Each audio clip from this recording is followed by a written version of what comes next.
مجھے اتنا دکھ ہوتا ہے یہاں آ کر، ایک خوشی بھی ہوتی ہے، ایک دکھ بھی ہوتا ہے. میں دنیا میں بہت جگہ جاتا ہوں، بہت زیادہ میری قسمت میں دنیا بھر میں، ملک بھر میں گھومنا لکھا ہے ابھی تک. تو اس کے باوجود میں یہ بات دیکھتا ہوں کہ جو ایمانی صلاحیت، جو روحانی استعداد اے کشمیر کے نوجوانوں تمہارے اندر ہے، وہ بہت کم جگہ دیکھنے کو ملتی ہے.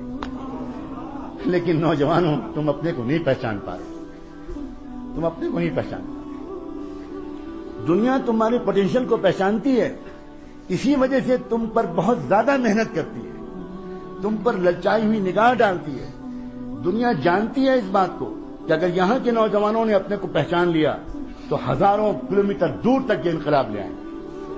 دنیا جانتی ہے تمہارے عشق کے جذبات کو، دنیا جانتی ہے تمہارے نسب کو، دنیا جانتی ہے تمہارے روحانی شجرے کو، دنیا جانتی ہے تمہارے آباء و اجداد کو، دنیا جانتی ہے امیر کبیر شیخ حمدانی کو، دنیا جانتی ہے سید بلبل شاہ کو، دنیا جانتی ہے سلطان العارفین کو، دنیا جانتی ہے ان کی روحانی میراث کو.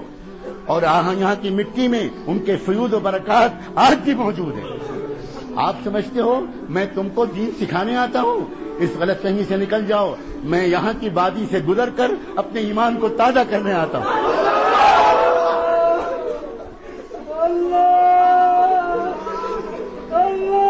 اپنے آپ تو پہچانو نوجوانوں.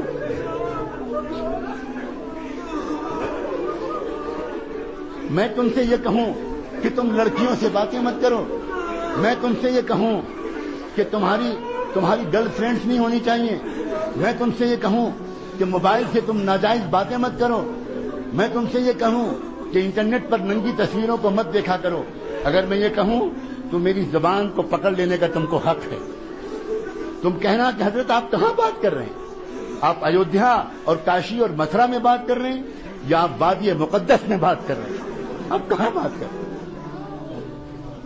اگر میں تم سے یہ کہوں تو یہ بالکل ایسے ہی ہوگا جیسے میں کسی شہزادے اور کسی کراؤن پرنس اور کسی ولی عہد کے پاس بٹھا دیا جاؤں اور مجھ سے کہا جائے کہ یہ ولی عہد ہیں اور اس سلطنت کا مستقبل ان کے ہاتھ میں ہے اور آپ کو 5 منٹ کا وقت دیا جاتا ہے، آپ اس شہزادے کو کچھ نصیحت کر دیں. تو بتاؤ نوجوانوں، میں اس شہزادے کو کیا نصیحت کروں گا؟ میں یہ کہوں گا کہ محل کی بھنگن سے عشق مت کرنا. میں یہ کہوں گا وہ نہیں، اس شہزادے سے میں یہ کہوں گا کہ شہزادے معظم انصاف کے ساتھ اپنی حکومت چلائیے گا، غریبوں کے ساتھ ذرا اچھا سلوک کیجیے گا. بہت دن ہو گئے آپ کے علاقے کے غریبوں کو کوئی محبت بھرا رہنما نہیں ملا. میں ان سے یہ کہوں گا. اسی طرح میں تم شہزادوں سے، تم نوجوانوں سے یہ نہیں کہنے آیا ہوں کہ تم گندی فلمیں مت دیکھا کرو. میں یہ نہیں کہنے آیا ہوں کہ تم اپنی جوانی کو بے داغ رکھنا. میں تم سے یہ کہنے آیا ہوں اس ڈوبتی ہوئی انسانیت کو تمہارے سوا کون بچانے والا ہے؟ تم نے کلمہ پڑھا ہے محمد الرسول اللہ، تمہارے لیے تڑپے تھے محمد الرسول اللہ، تمہارے لیے انہوں نے اپنے پیٹوں پر پتھر باندھے تھے، تمہارے لیے ان کے نواسے بھوکے رہے تھے، تمہارے لیے ان کے گھر میں 2 مہینے چولہا نہیں جلتا تھا. تم ان پر درود شریف پڑھتے ہو، تم مکے مدینے جانے کے لیے بے چین رہتے ہو. تم اور فلمیں، تم اور میوزک، تم اور گندے گانے. نہیں، مجھے آپ سے یہ کہنے کا کوئی حق نہیں. ہاں، اگر کسی عزیز نوجوان سے، عزیز میرے بھتیجے سے، میرے جگر کے ٹکڑے سے کبھی کوئی گناہ ہو گیا ہو، ابھی معافی مانگ لو. ابھی میں وعدہ کرتا ہوں اللہ معاف کر دے.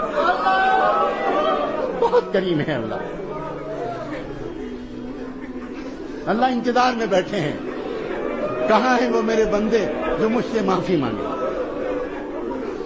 کہاں ہیں وہ نوجوان؟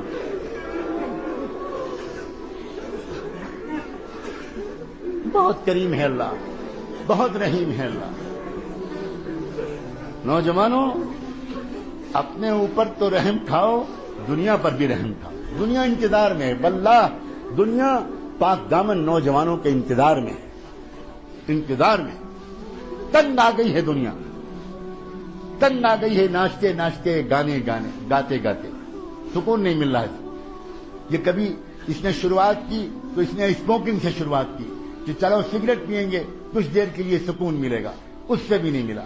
تو اس نے سگار نکالا، چلو سگار پئیں گے وہ ذرا دیر تک چلے گا، اس سے سکون ملے گا، اس سے بھی کام نہیں چلا۔ چلو پھر کچھ شراب پئیں گے، کچھ ڈرنکنگ کریں گے، تھوڑی دیر کے لیے سکون ملے گا، وہ بھی خوب پی کے دیکھ لی، اس سے بھی سکون نہیں ملا۔